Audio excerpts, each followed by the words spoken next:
Kenapa menikah itu penting?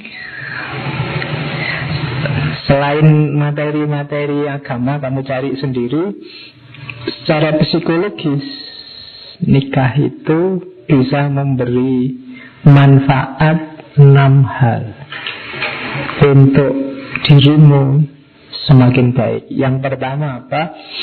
Sense of purpose. Sense of purpose itu tujuan hidup, rasa punya tujuan. Jadi sebelum kamu nikah kan masih melantur kemana-mana. Mungkin kamu punya kerjaan tapi juga duitnya kamu habis-habisin entah buat apa. Tapi kalau sudah nikah biasanya sudah ada arahnya. Jadi itu namanya sense of purpose. Bagi yang merasa hidupnya hampa, sendirian tanpa teman, menikahlah. Nanti ada arahnya. Kalau sebelum nikah kamu sendirian bengong, bingung mau ngapain. Tapi kalau punya pasangan, ngapainnya banyak. Bisa macam-macam. Jadi itu namanya sense of purpose.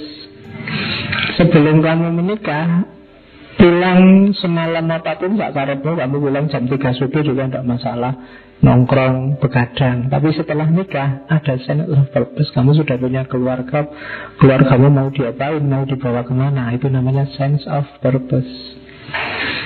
Itu manfaat pertama. Manfaat kedua, drive to work hard, mendorong untuk kerja keras. Kemarin kamu kerja santai, tak suka-sukamu aja, ya berhubung sudah punya istri, punya keluarga, biasanya terdorong untuk bekerja keras. Yang perempuan juga gitu. Kemarin mungkin tidak bisa masak ya sak-sak paling Indomie sama air putih. Tapi begitu masak, punya suami, punya keluarga kan terus, wah ini latihan nih untuk menyiapkan makanan, masak macam-macam. Dalam banyak hal, mungkin juga membantu suami bekerja, mungkin juga macam-macam. Drive, work hard. Kenapa? Karena tadi ada purpose yang harus diwujudkan. Terus happiness chance. Nikah itu banyak momen bahagianya. Yang ini sering dilupakan oleh yang sudah menikah, apalagi yang sudah menikah lama. Kalau dihitung sejak kamu ijab kabul sampai mungkin yang sudah nikah ya sekian tahun, itu momen bahagianya pasti lebih banyak. Hanya kadang orang itu yang diingat dan yang menggelisahkan selalu momen sumpek dan sedihnya dan masalah-masalahnya. Banyak. Yang kamu diterima untuk nikah aja kan dulu senengnya luar biasa. Belum malam pertama, apalagi malam kedua, ketiga itu mbak seneng lagi. Sudah semakin banyak malam ya semakin seneng. Harusnya begitu. Cuma cirinya manusia itu, kesenangan itu kalau berulang dan bolak-balik itu terus, biasanya terus ada bosannya. Karena kehilangan rasa syukurnya. Padahal kamu dapat kebahagiaan banyak, luar biasa. Jadi happiness chance dibandingkan yang sendiri. Jadi kalau yang hidup sendiri ya kebahagiaannya terbatas karena dia sendirian. Kalau berdua banyak. Terus constant support. Orang yang sudah nikah dapat support terus menerus dari pasangannya, gratis, saling mendukung. Itu constant support. Terus selflessness, latihan untuk tidak egois, tidak menang sendiri. Yang paling efektif adalah dengan kamu menikah. Pacaran masih belum. Pacaran mungkin karena merasa belum resmi, belum sah. Kadang-kadang orang masih egois. Tapi begitu kamu nikah, mau tidak mau harus kerjasama. Tidak bisa sendiri-sendiri, menang-menangan. Selflessness. Jadi dengan menikah otomatis kamu tidak perlu diperintah, ayo ngalah loh sama pasangannya. Tidak perlu begitu otomatis. Karena kalau tidak begitu, tidak bisa hidup bersama. Jadi selflessness. Dan yang terakhir, better physical and mental health. Saya tidak tahu, saya pernah baca berita bahwa orang yang sudah menikah itu harapan hidupnya bisa nambah 4 tahun. Hitung-hitungannya sekombi. Jadi mungkin semakin sehat, semakin apa-apanya tertata, mengurangi stres banyak. Jadi better physical and mental health. Makanya manfaatnya banyak, menikahlah yang sudah cukup umur, memenuhi syarat, apalagi ada pasangannya. Ya nomor 1 kan itu kan, kayak di humor-humor itu bahwa syaratnya orang nikah itu kalau bahasa Jawa namung kalih. Ya, kalih sinten, sama siapa. Oke, jadi manfaatnya banyak. Terus ini saya ngomong psikologi dulu sebelum ke filsafatnya. Kalau ini buat parametermu besok ya. Keluargamu ada di titik mana? Keluarga itu ada yang makomnya vitalize, ada yang harmonius, ada yang konvensional, ada yang conflicted, ada yang devitalize. Hati-hati jangan ada di yang paling bawah. Vitalize itu cirinya serba cocok, komunikasi bagus, kalau ada masalah bisa cepat diselesaikan. Keluarga kita kalau cirinya ini bukan berarti tidak ada masalah. Kalau ada masalah bisa selesai karena komunikasinya bagus. Itu namanya masih vitalize, masih hidup dan baik dan memuaskan. Ada satu level di bawahnya. Jadi ternyata keluarga harmonis itu level 2. Kalau yang level 1 sangat puas orangnya, jadi namanya vitalize. Jadi mari kita ciptakan keluarga yang vital. Ada di bawahnya keluarga harmonis. Kalau harmonis, ya cocok, ya komunikasinya jalan, ada masalah bisa menyelesaikan. Cuma ada beberapa hal yang tetap tidak selesai, tetap tidak sepakat, hanya terpaksa harus jalan, terpaksa disepakati.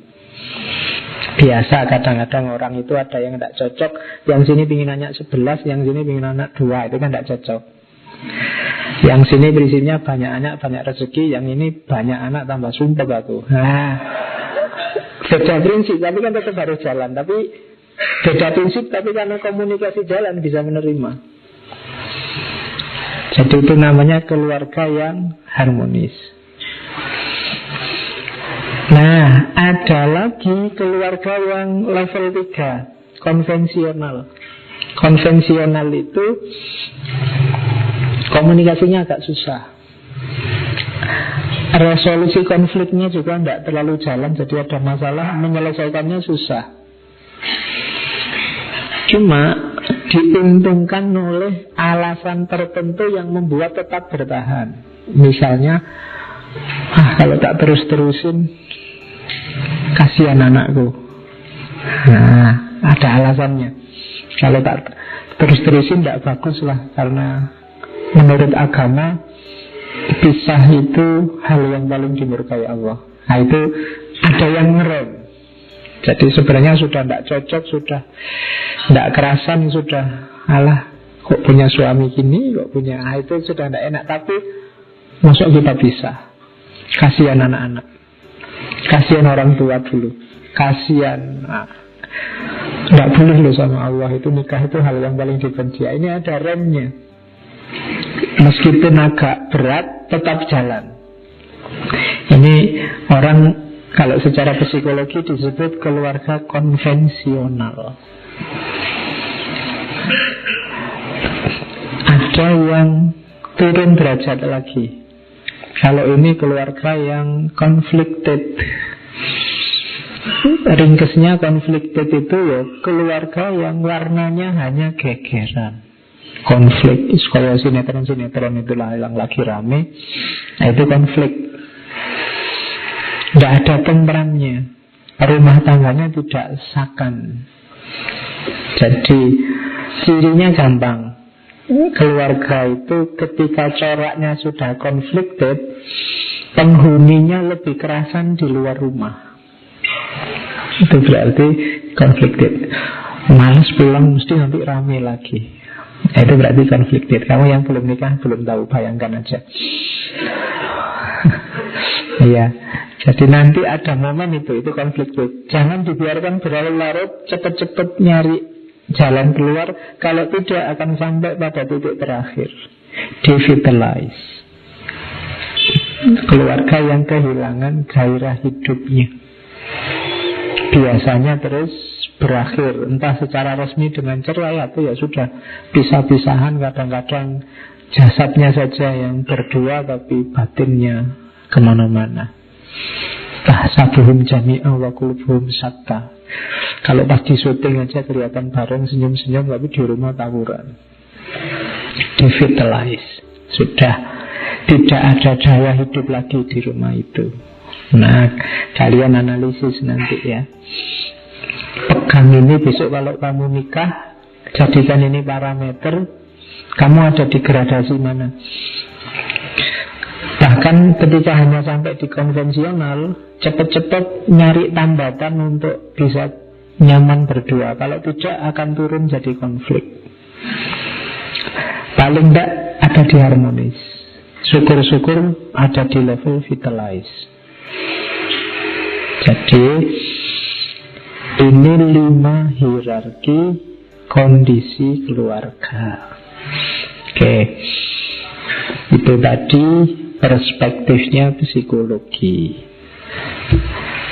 Kalau ini perspektifnya sosiologi. Ini agak teori ya, agak berpikir sedikit.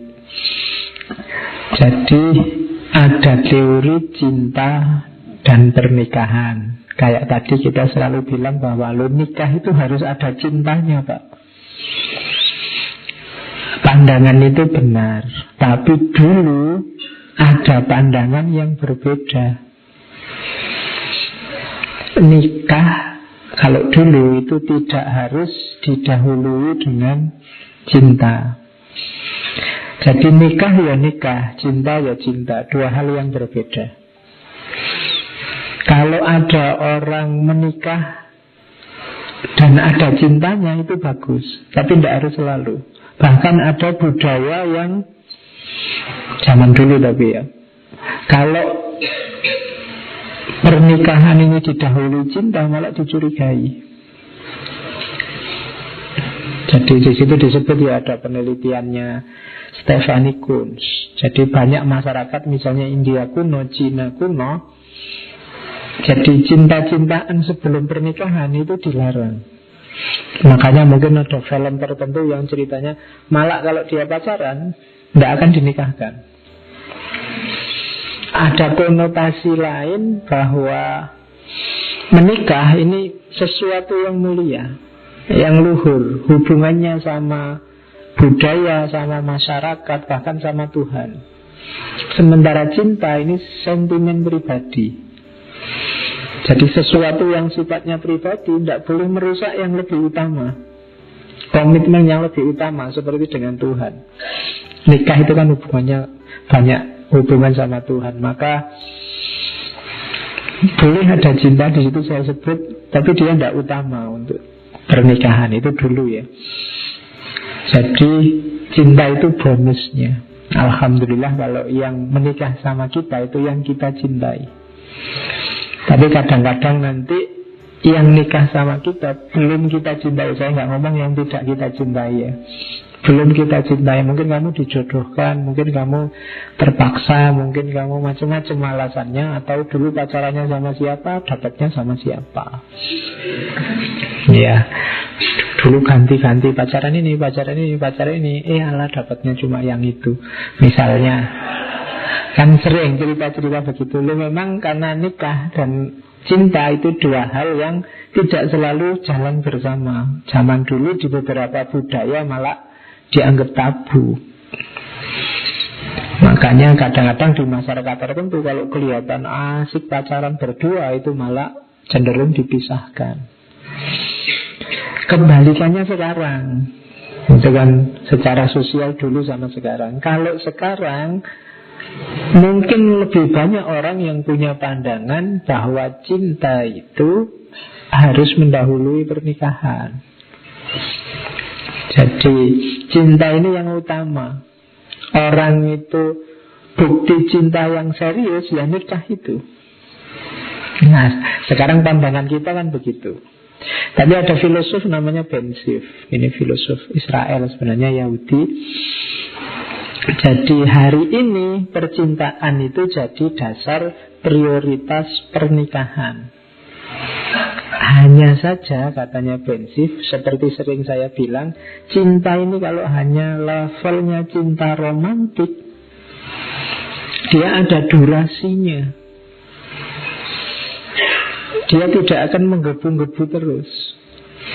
Kalau pernikahanmu dasarnya hanya cinta romantik kalau dalam agama mungkin pakai istilah mahabbah, belum nyampe mawaddah apalagi rohmah. Kalau hanya levelnya romantik, pada titik tertentu dia akan habis. Kayak baterai kehabisan, kayak HP kehabisan baterai. Kalau hanya itu dasarnya, maka katanya Ben Sif, itulah kenapa keluarga hari ini banyak yang kawin hanya mungkin belum ada setahun terus bubar. Kenapa? Dasarnya tadi cuma cinta romantik itu tadi. Cinta romantik itu kan ketertarikan, biasanya masih di level ketertarikan fisik. Hanya ingin seneng-seneng sebentar. Jadi katanya Ben Sif, kenapa keluarga hari ini kelihatan rapuh, ikatan pernikahan kelihatan kok gampang sekali putus? Ada logika ini. Ya meskipun nggak selalu benar. Kalau cintanya lebih dalam mungkin bisa awet juga. Cuma banyak orang mengartikannya simpel, betul, pacaran ya terus nikah. Ketika dia tidak dalam, mungkin setahun 2 tahun itu biasanya terus. Kalau hanya bermain di level romantik, tidak akan lama pasti terus akan cepat sekali dari vital turun jadi harmonis, terus mungkin sebentar konvensional, setelah itu konflik terus, dan akhirnya devitalize. Kenapa? Tidak dalam ikatannya, tidak kuat. Padahal kalau dalam Islam itu kan pernikahan kan disebut misakon holido, ikatan yang sangat kuat. Maka dia butuh pengikat yang sangat kuat. Makanya tadi di depan saya sebut ada banyak alasan. Bikin sebanyak mungkin alasan untuk kamu bisa tetap bareng berdua. Kalau enggak, kalau hanya seneng-seneng yang kamu target, enggak akan lama. Oke, nanti penjelasannya di belakang. Kenapa kalau hanya itu enggak akan lama. Oke, secara sosial ya. Ini juga sosial sebenarnya. Saya belum masuk ke filsafat. Secara sosial biasanya juga hubungan antar manusia, 2 orang manusia dalam pernikahan, ini dalam pacaran juga sebenarnya sering juga ada masalah ini. Titik-titik masalahnya ada di 1, 2, 3, 4, 5, 6 hal. Kalian yang punya pasangan, perhatikan 6 hal ini. Akar masalahmu tidak akan lepas dari 6 itu. Jadi kalau ada masalah, aku dulu punya pasangan kok gegeran terus Pak, coba cermati. Pasti 1, 2, atau 3 di antara 6 itu. Yang pertama apa? Komunikasi. Ya, kamu silahkan belajar teori komunikasi. Bagaimana ketika komunikasi ini yang kalau kayak Habermas itu kan klaim kebenarannya tidak ada, klaim kejujurannya tidak ada, klaim ketulusannya tidak ada, tidak akan jalan. Dulu waktu pacaran kelihatannya seperti apa, begitu menikah kok berubah banyak. Nah, itu berarti dulunya salah komunikasi. Yang gombal-gombal dianggap asli. Ya, sekarang begitu nikah kaget. Waktu berumah tangga juga begitu. Perhatikan komunikasi. Ada apapun komunikasikan. Makanya tadi rankingnya keluarga mulai vitalize sampai devitalize tadi, kuncinya kan komunikasi. Bisa menyelesaikan masalah, komunikasi jalan atau enggak. Kunci pertama itu masalahmu. Sebagian paling besar masalah komunikasi. Yang kedua prioritas. Ya, manusia itu betapapun dia hidup berdua, masing-masing punya persepsi, punya visi yang kadang-kadang berbeda. Yang sini prioritasnya apa, yang sini prioritasnya apa. Yang sini karir dulu, yang sini anak dulu. Yang sini pingin kuliah dulu sampai S3, yang sini kan pinginnya kerja saja langsung. Prioritas-prioritas. Prioritas itu seperti sering saya bilang, hidup ini banyak pilihan yang bukan milih yang baik sama yang jelek, tapi yang baik sama yang baik. Tapi mana yang harus didahulukan? Itu namanya prioritas. Kuliah ya bagus, punya anak ya bagus. Yang sini pingin punya anak dulu, yang sini pingin kuliahnya selesai dulu, terus rame. Nah, itu prioritas. Yang sini pingin nikah aja gampang, nanti urusan selanjutnya kuliah sambil jalan. Yang sini adalah kuliah dulu aja lah, nanti daripada tidak konsen kita nikahnya sambil mikir skripsi. Itu prioritas-prioritas. Itu kalau tidak cocok biasanya jadi sumber masalah. Kemudian yang ketiga, kalau sudah menikah biasanya berhadapan dengan ini, division of labor, pembagian kerja. Siapa yang keluar rumah, siapa di dalam rumah, siapa masak, siapa nyapu, siapa nyetrika, siapa. Itu sering jadi masalah. Ketika komunikasi tidak jalan, pembagian kerja tidak jelas, itu terus biasanya rame. Lah kok enak aku nyuci terus? Lah aku kan kerja di luar paling di kantor cuma baca koran, baca WA, baca ya, pembagian kerjanya tidak fix. Ini juga sering jadi masalah. Terus intimasi.